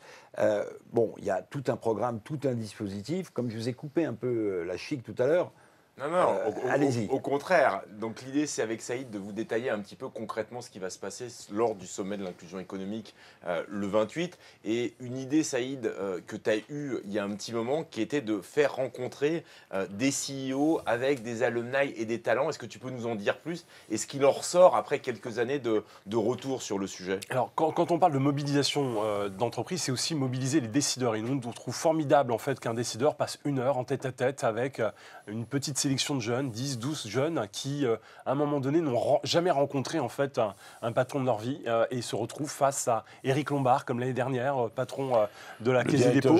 Et je trouve que c'est un échange qui est enrichissant pour les deux parties prenantes. À la fois pour Éric qui va écouter, se rendre compte en fait des qualités humaines, mais aussi des qualités professionnelles que peuvent avoir ces jeunes.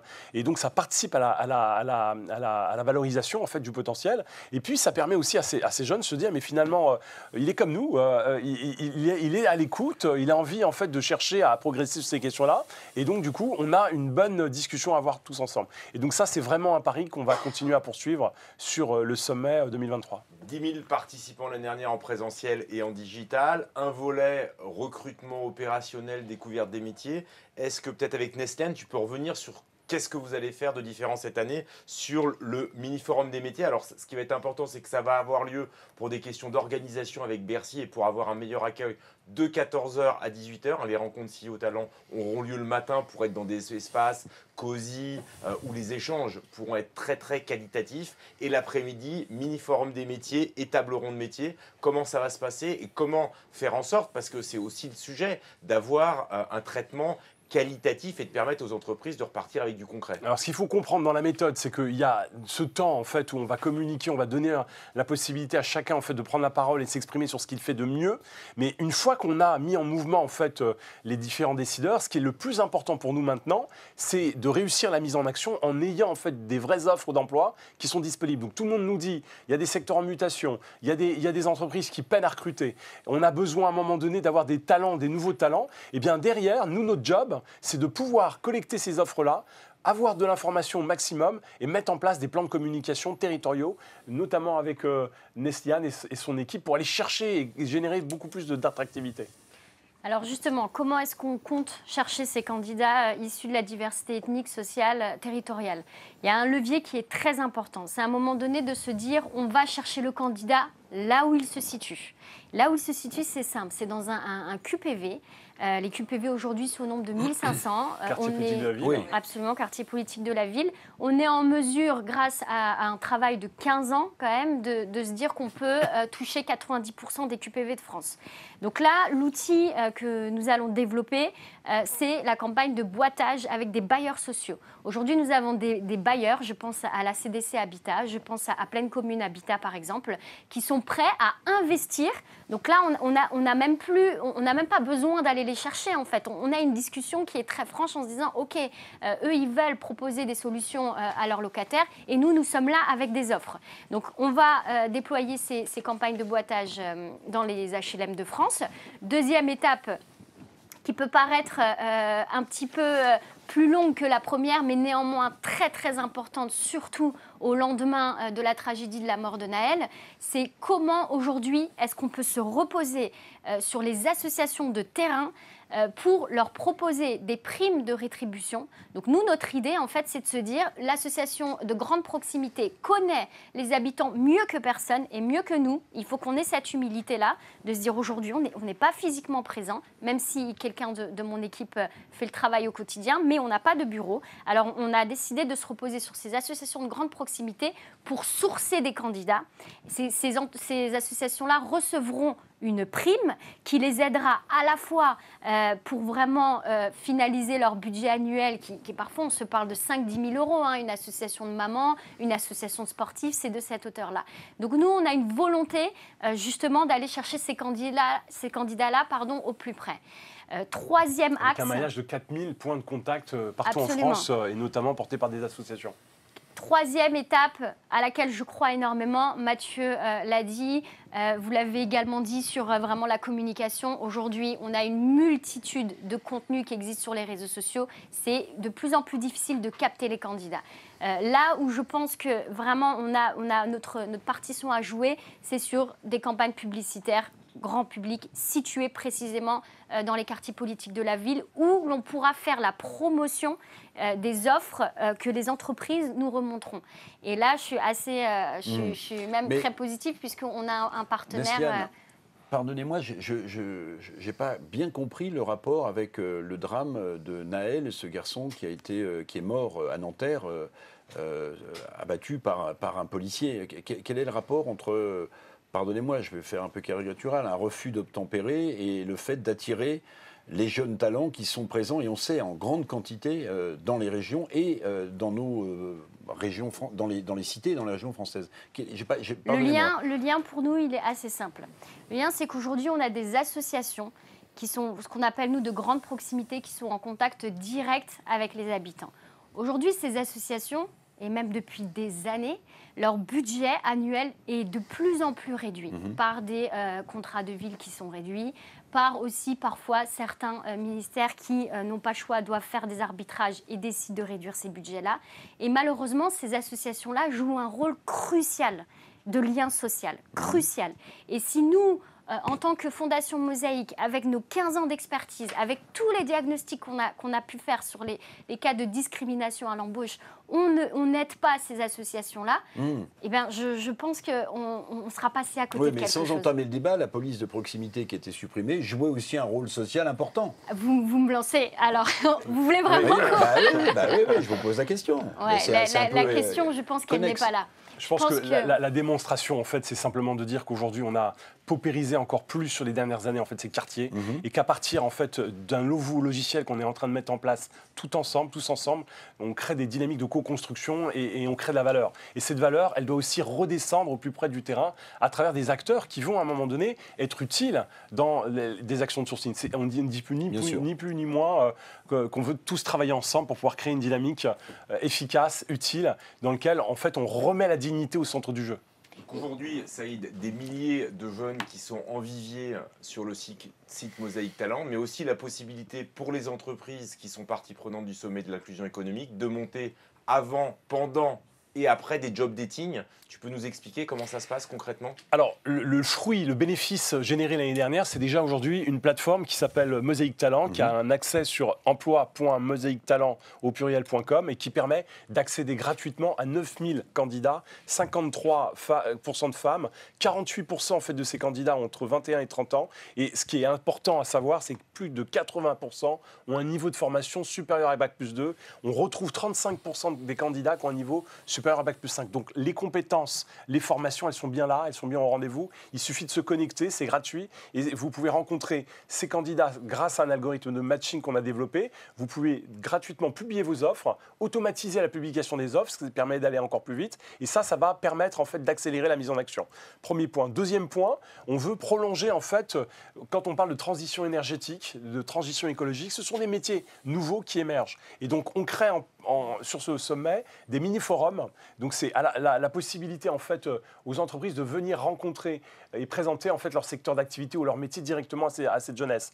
La grande nouveauté à nouveau cette année, c'est que grâce à un partenariat stratégique avec le ministère de l'économie, mais surtout le ministère de l'enseignement supérieur, on va infiltrer directement le monde universitaire, là où il y a le plus de boursiers, là où il y a le plus d'universités qui sont relatives aux critères quartier politique de la ville, et on va aller leur parler, on va aller leur dire en fait ce qui se passe aujourd'hui dans le monde économique et quels sont en fait les éléments qui sont attendus. Et donc ce qu'on voudrait, c'est aller ensemble dans les amphis, dans les TD, rencontrer ces éléments avec tous les entreprises qui sont partenaires de ce sommet et de venir en fait faire un peu de la promotion sur ces opportunités qui sont souvent méconnues de la part de ces jeunesses. Et donc ça, ce sont des nouveaux leviers qu'on va activer pour pouvoir permettre à un maximum de jeunes de venir s'inscrire. Et en matière de job dating, Saïd, comment ça se passe concrètement pour les entreprises qui veulent aller plus loin et faire du recrutement opérationnel? Alors, le jour J, donc on a deux formules. Une formule qui est complètement en fait pilotée par le cabinet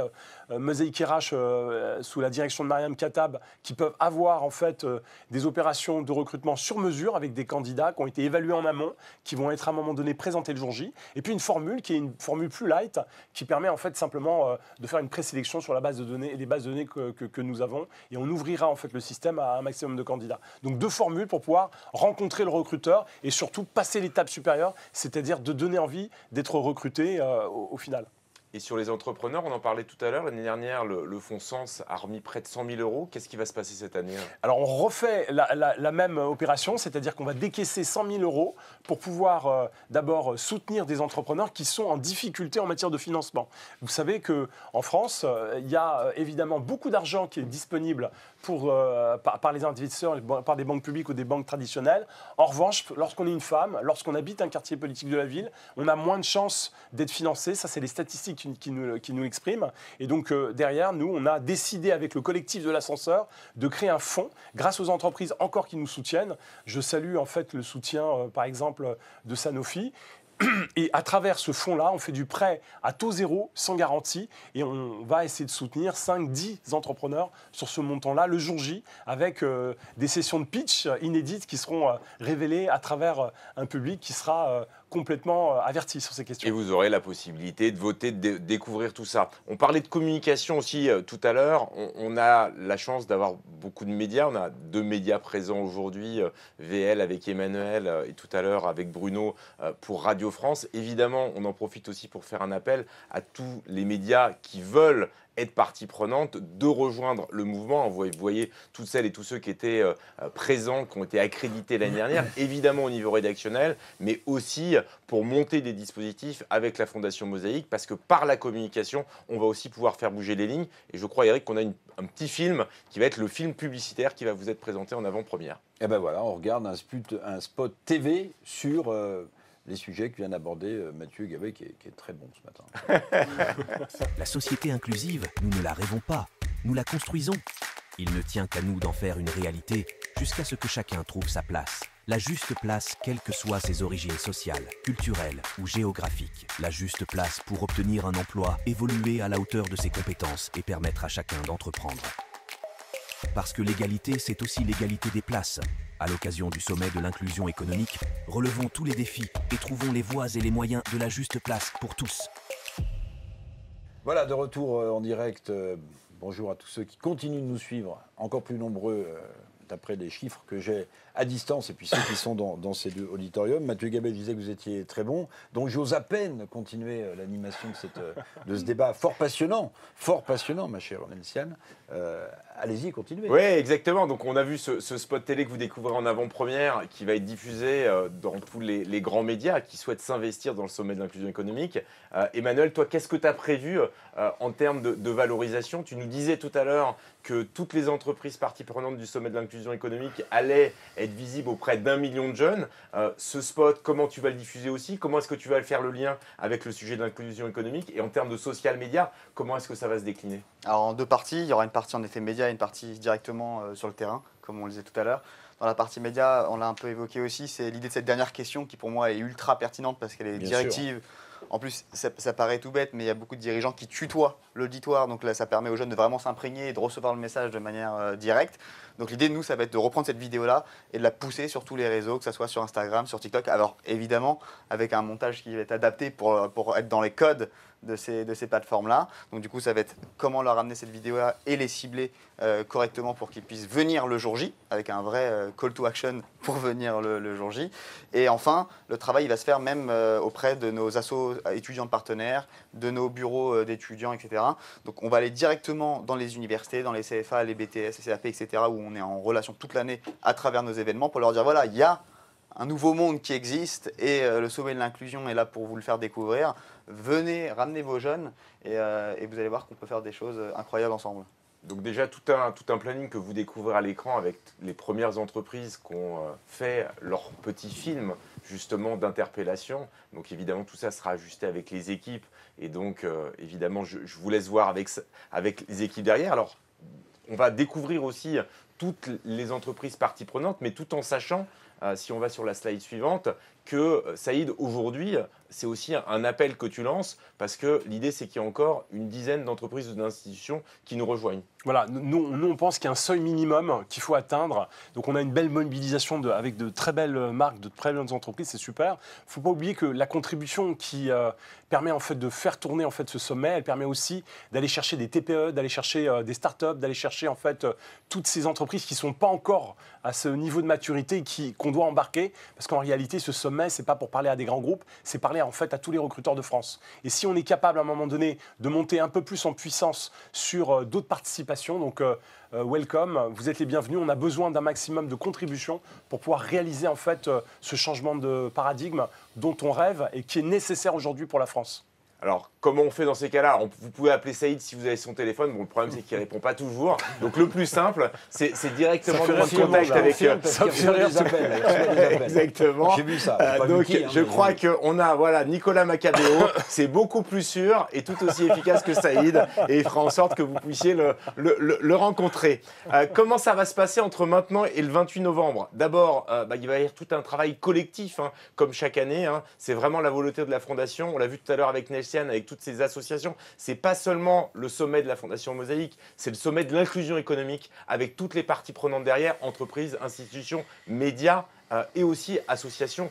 Et le fait d'avoir une trentaine d'associations qui sont présentes, c'est très important. Donc, évidemment, le programme que vous a présenté Laurent Cédric tout à l'heure, il va être encore ajusté, co-construit, mis en place. Il va y avoir des comités personnalisés. Il y a un club des partenaires dont on va voir les dates tout à l'heure. Et donc, on vous a mis, pour toutes celles et tous ceux qui sont partie prenante aujourd'hui, mais aussi pour ceux qui vont nous rejoindre, un petit peu les dates clés à venir, avec la possibilité d'enregistrer évidemment vos vidéos dans ces locaux-là, de caler un comité personnalisé et 2 fois par an, il y a un dîner CEO. Saïd, comment ça se passe? Pourquoi tu fais ça? Et donc ça a lieu le 16 octobre chez Free pour votre dirigeant. Et quel en est l'intérêt? Alors, il faut savoir que cette contribution qui est symbolique, puisque en réalité, nous sommes une fondation et c'est grosso modo 12 000 € après défiscalisation, ce qui se passe, c'est que ça nous permet aussi d'avoir des rendez-vous avec les managers et les dirigeants. Les dirigeants, on les retrouve 2 fois par an. C'est des dîners CEO qu'on fait dans des endroits assez sympathiques où on va venir partager de l'information, faire remonter des éléments. Par exemple, il y a une idée formidable en fait qui est née sur le dernier dîner, et c'est tout de suite en fait des éléments qu'on peut se réapproprier et remettre dans la balance. Donc des dîners de CEO, mais aussi donc l'intégration dans un club qu'on appelle le mouvement de l'inclusion économique. C'est 4 rendez-vous dans l'année. Le premier rendez-vous l'année dernière, on a évoqué les questions de mesure, comment on fait la mesure, comment on fait son état des lieux au sein de son organisation, quels sont les outils, qu'est-ce que nous permet la loi. Toutes ces questions-là donc sont adressées par des experts, et ça nous permet aussi de s'inscrire dans la durée et faire en sorte que nos organisations progressent et qu'on puisse véritablement à un moment donné bousculer les lignes et avoir un système beaucoup plus vertueux. Alors moi j'aime beaucoup les chiffres, vous savez mon cher Saïd, bon, on ne se refait pas quand on a une formation économique. Double question, on parlait du nombre d'entreprises tout à l'heure, parce que c'est vrai qu'il y a énormément d'entreprises qui ont rejoint le sommet de l'inclusion. Il en manque combien? Allez, très concrètement. Et puis, deuxième question, puis après j'arrête. Je crois que vous disiez tout à l'heure, il y a eu 50 000, après le sommet de l'inclusion, 50 000 recrutements, mis en contact. Pour ce 3e sommet, l'objectif, j'imagine, c'est plus. C'est de vraiment pouvoir créer un modèle qui nous permette de garantir 100 000 recrutements sur la fin d'une échéance de 12 mois. Voilà, ce qu'on voudrait, c'est d'essayer de voir quelle est la dynamique, comment on donne ça. Absolument. 100 000, c'est un chiffre qui est largement atteignable, parce qu'il faut savoir que lorsqu'on faisait état en fait, des participants l'année dernière, les entreprises, on avait quasiment à peu près, on était capable de toucher 10% de la population active en France. Et donc ça, c'est déjà un point de bascule intéressant. Donc si on en a un peu plus cette année, avec des entreprises encore plus engagées qui iront plus loin, je pense qu'on peut véritablement apporter une contribution significative à notre société. Et c'est ça le combat sur lequel on est, c'est-à-dire que chacun peut jouer un petit rôle, et lorsqu'on est tous ensemble focus sur le 28 et derrière le 28, et bien derrière on peut créer en fait une France qui est beaucoup plus fière en fait de sa diversité. Nelsiane, question aussi à vous. On l'a vu tout à l'heure avec Véronique Groner, la chef du service des ressources humaines du ministère des Finances et de l'Économie. Donc la RH de ce magnifique bâtiment et de cette magnifique administration. Est-ce que l'approche, lorsqu'on est comme vous chez Mosaïque, directrice de relations externes, est-ce que l'approche est différente lorsqu'on s'adresse à une entreprise privée et lorsqu'on s'adresse à un ministère ou à une organisation publique et qu'on vient leur parler, pour ceux qui l'ignoraient, d'inclusion. L'approche, non, n'est pas différente. Néanmoins, le rôle que peuvent jouer les institutions publiques, symboliquement, il est encore plus fort. Bruno Laforesterie le disait, la question, par exemple, de la représentation dans les médias est aujourd'hui essentielle, mais réellement essentielle, notamment dans le traitement médiatique de certaines affaires. Donc c'est vraiment là où notre rôle à jouer là-dedans, il est de l'ordre à la fois du symbolique, de se dire, et votre slide était magnifique en fait avec les champions olympiques, et vous voyez que la ministre était la seule personne de couleur blanche.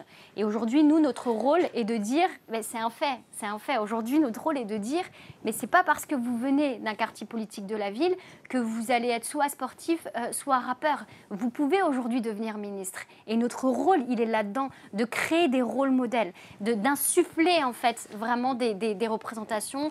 Je pense à Nora Hamadi, par exemple, sur France Culture. C'est des références qui, aujourd'hui, sont très importantes. Donc, l'approche est la même, mais symboliquement, il y a un message qui est encore plus fort de la part des institutions publiques.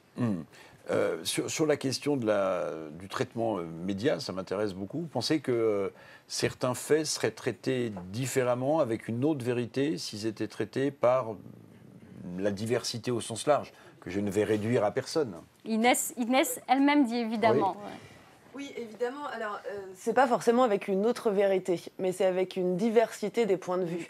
Aujourd'hui, les médias ont une responsabilité immense à être le reflet des personnes qui l'écoutent. Et quand on regarde effectivement la typologie et la façon dont sont composées les populations de journalistes, elles sont pas du tout à l'image de la France telle qu'elle est aujourd'hui. Et c'est extrêmement important pour qu'un média ne passe pas à côté de toute une partie du traitement de l'information, n'ait pas des traitements qui soient caricaturaux, n'utilise pas des mots qui peuvent choquer une partie de nos concitoyens parce que c'est un traitement qui est caricatural ou stéréotypé. Pour ça, il faut absolument que les sociétés de médias, les journalistes dans leur ensemble puissent refléter la France telle qu'elle est. Et donc, ça permettra d'intégrer la diversité des points de vue. Sur cette diversité des points de vue, il faudrait aussi, dans ces cas-là, aller très loin. Diversité des points de vue ethniques, origine sociale, genrée. Absolument. Évidemment. Oui. Absolument. Donc là, en fait, il faut demander à Sybille Veil, la patronne de Radio France, de créer de nouvelles antennes.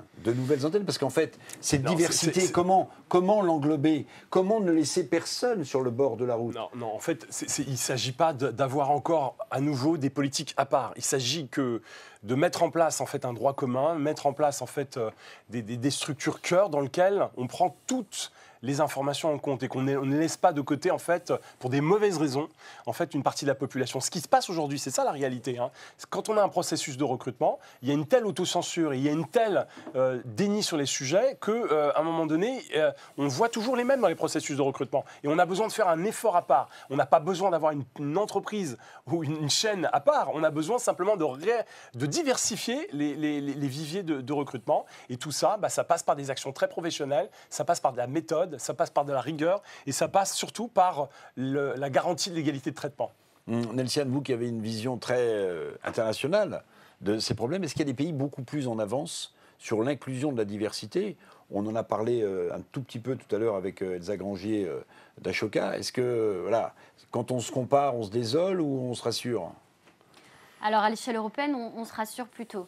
À l'échelle internationale, on a encore beaucoup de travail à faire. Et je pense notamment à l'exemple américain, où aujourd'hui, dans les spots publicitaires, par exemple, vous avez une telle représentation des diversités que, en fait, c'est bénéfique pour l'entreprise, pour la marque qui porte ces produits-là. Et vous n'avez pas l'impression que c'est le cas en France? Que les spots publicitaires... Oui. De plus en plus, par exemple, ce qu'on peut constater, c'est qu'aujourd'hui, on a une fondatrice d'une marque qui s'appelle Kelly Massol, qui a créé Les Secrets de Loli. C'est une marque pour les personnes qui ont des cheveux afro. Cette marque-là a été créée dans une petite cuisine par une femme elle-même afro. Parce que pendant des années, il n'y avait pas de produits destinés à ce type de public. Et bien, cette femme, aujourd'hui, elle est investisseur et elle est dans une émission sur M6. Donc, ça prouve que c'est possible, en fait, qu'il y a un marché dans chaque domaine et que tant qu'on ne propose pas une multitude de produits pour les différents publics, eh bien oui, on est en retard. Mais honnêtement, je me réjouis des avancées qui peuvent être faites sur le sujet. quand même, si on observe globalement, bon, moi je suis sur une cible qui ne regarde plus la télévision, Ouais. mais même si on prend un peu de hauteur... sur les réseaux sociaux, tout qui est à fait. sur TikTok, Instagram... Donc nous, clairement, si vous regardez les réseaux maintenant et il y a 5 ans, il y a une grosse différence.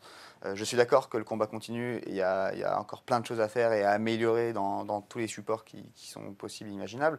Maintenant, je trouve que quand on regarde la télévision il y a 5 ans et maintenant, je trouve qu'on a quand même progressé et quand même la diversité. Ça me semble évident. Même rien qu'au niveau des femmes, il y a énormément de femmes, beaucoup plus qu'avant en télévision. Il n'y a plus tout l'effet, ce qui est terrible parce que pendant un moment on parlait de l'effet pot de fleurs. De mettre une femme à côté d'un homme, pas du tout. Maintenant, d'ailleurs, on parlait de speakerine. Exactement. Pour les boomers. Maintenant, ce sont les femmes qui incarnent les contenus sur les chaînes d'information. Enfin, il y a plus. Je trouve qu'on a quand même. C'est bien de dire ce qui ne va pas. Mais je trouve aussi que c'est bien de souligner les progressions. Dans les Maintenant, médias, il reste des choses à faire, évidemment. Dans les médias, pardonnez mon esprit en escalier, mais dans les médias, il y a un organisme qui veille au grain. Et je me souviens de l'époque où je dirigeais LCI et où Catherine Nel dirigeait l'info de TF1, donc on était en contact. C'est l'ARCOM, enfin l'ex-CSA. Non, mais c'est important. Parce que vous voyez, il y a eu un sujet tout bête. C'était la représentation des femmes expertes pour traiter des sujets. Voilà, on parlait avec Véronique Groner tout à l'heure de cette habitude d'endogamie. L'habitude des télévisions ou des radios, c'était de faire appel à des experts hommes. Et bien en fait, quand on a essayé de lister toutes les expertes femmes qu'on avait, quel que soit le secteur, quel que soit le sujet, c'était innombrable. Et je vais même vous faire un aveu, parfois beaucoup plus compétentes, moins dans la tchatch et plus dans le concret que ne l'étaient les experts hommes. Mais il a fallu aussi que ce problème soit pris à bras-le-corps, que l'autorité de régulation et de tutelle, l'ex-CSA, l'ARCOM, dise maintenant il va falloir que... Mais oui, donc ça n'allait pas de soi, y compris pour des gens, et c'est quand même mon cas, ma chère Nessiane, qui sont très ouverts à ces questions-là. Donc il y a quand même des progressions. Évidemment. Il reste encore plein de choses à faire, c'est évident, mais je trouve que c'est bien de temps en temps de dire aussi les choses qui s'améliorent, parce que parfois on voit que ce qui va mal, alors qu'il y a quand même des choses qui s'améliorent. C'est ce que je voulais dire. Et sur les réseaux, juste pour conclure, sur les réseaux, en tout cas sur notre cible-là, je pense qu'il n'y a pas mieux pour observer la diversité. Et je trouve qu'en ça, la Fondation Mosaïque l'a compris, c'est là où il faut être présent. Bien sûr. Inès d'Auvergne. Oui, non, c'était pour rebondir sur ce que vous disiez, sur l'exemple que vous preniez sur les experts, c'est que cet exemple, il montre bien que le problème, c'est pas le manque de talent et de compétences. Le problème, c'est de ne pas leur laisser suffisamment la place. C'est qu'on est dans des systèmes de reproduction sociale habituels. On appelle les gens avec qui on a l'habitude de travailler, on recrute les candidats dans les endroits où on a l'habitude de les recruter, dans les écoles avec des process identiques. Et ça signifie qu'à partir du moment où on fait un pas de côté en se disant comment est-ce qu'on peut changer les modèles d'identification, les processus, les façons de recruter, la façon de nommer les journalistes, tout d'un coup, on a un vivier qui est extrêmement divers. Donc, il faut vraiment garder ça en tête. C'est pas par manque de candidats ou de talents, c'est vraiment parce qu'on les cherche pas là où il faut. Alors, juste quand même, il faut aussi se rendre compte d'une chose, c'est qu'il y a un goulot d'étranglement dans les formations et dans l'éducation nationale. Vous n'avez que 5-6% de fils d'ouvriers ou de gens de classes défavorisées qui font des études supérieures. Donc, si c'est le cas, ça veut dire qu'il ne faut pas non plus prendre des experts ou des expertes parce qu'elles représentent une minorité, mais bien parce qu'elles sont compétentes. Or, si vous n'avez pas eu la formation adéquate parce que vous êtes exclu du système de sélection de l'université ou des grandes écoles, on ne devient pas expert simplement parce qu'on appartient à une minorité. C'est quand même important de le dire. Oui. Parce que sinon, on va tomber dans l'écueil auquel s'est confronté les États-Unis, notamment les universités américaines, c'est-à-dire la question des quotas. Et ça, il faut, à mon sens, cher Président, éviter. Parce que là, ce serait, à mon avis, un grand retour en arrière quelques années plus tard. Nous, on est très... Après, il ne faut pas que la peur des quotas et la diabolisation de ce qui se passe, la caricature de ce qui peut se passer aux États-Unis soit une raison qu'on se donne pour ne pas avancer. Je pense que tous les acteurs qui travaillent sur ce sujet sont extrêmement clairs sur le fait qu'il n'a jamais été question de nommer des gens totalement incompétents au motif que c'était... Il ne faut pas non plus que la question de l'inclusion et de la diversité soit l'obligation. Non. Vous voyez ce que je... Non, mais parce que sinon, on n'ouvre pas la cible. Nous, on considère qu'il y a une aubaine, il y a plein de boîtes aujourd'hui qui ont des besoins. On ne sait pas les connecter avec les talents. Et les talents, ils sont là. Donc du coup, soit on se concentre un peu sur ce sujet-là et on met le paquet pour pouvoir créer en fait des actions de mise en relation les plus efficaces possibles pour que derrière on reconnaisse en fait chacun au regard de sa juste place, au regard de ses compétences. Soit à un moment donné, on fait de la politique et on passe encore à côté du sujet. Donc nous, on est dans le concret. On veut véritablement mettre en place une dynamique dans la durée et on pense véritablement que c'est possible. Ça fait 15 ans qu'on a semé des graines. Aujourd'hui, c'est le bon moment pour transformer le système. Un mot, parce que je voulais y en parler, Mathieu. Moi, ce que je dirais, c'est rendez-vous le 28 novembre pour faire ça, c'est bouger les sûr. lignes. Vous voyez, ça on a suscite besoin, des débats. on est déjà dans le débat, c'est c'est formidable. On va continuer à faire bouger les lignes auprès des décideurs, auprès des médias, auprès des institutions, auprès des jeunes pour leur proposer des réponses concrètes. Le kick-off de lancement pour toutes celles et tous ceux qui veulent faire partie de l'aventure, c'est le 19 octobre. Donc, vous avez un peu la liste de tout ce qu'on va préparer ensemble d'ici là et on va se donner rendez-vous le 19 octobre à ce moment-là. Et ça y est, 19 novembre. Non, 19 octobre pour le kick-off de lancement avec toutes les parties prenantes. Et après, 28 novembre à Bercy, au ministère de l'économie. Ça y est, dernier mot. Et puis surtout, en fait, on a besoin de vous, entreprises, décideurs, on a besoin de rejoindre cette aventure. Plus on sera nombreux, mieux ça sera. Les contributions, toutes les contributions sont les bienvenues. Voilà, on termine avec cette vidéo. Justement, les entreprises vous donnent rendez-vous à Bercy le 28 novembre pour le 3e sommet de l'inclusion à Bercy, au ministère des Finances et de l'Économie. Merci de votre attention et à bientôt. Merci.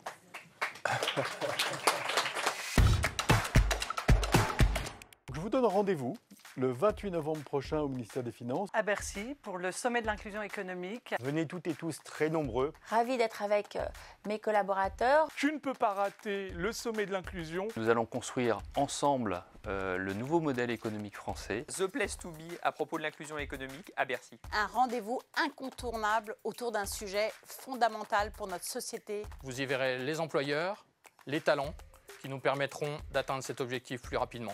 Vous rêvez d'une société plus inclusive, nous allons vous donner envie d'agir. Rejoignez-nous le 28 novembre au sommet de l'inclusion. Gardez à l'esprit que nous avons une énorme opportunité. Pour œuvrer tous ensemble vers une société plus juste et plus ouverte. Pour un moment magique, exceptionnel, dans lequel on doit toutes et tous se mobiliser. Vous souhaitez être acteur du changement, le vrai changement. On vous donne rendez-vous le 28 novembre. À Bercy pour le sommet de l'inclusion. Surtout, venez nombreux, mais parlez-en autour de vous.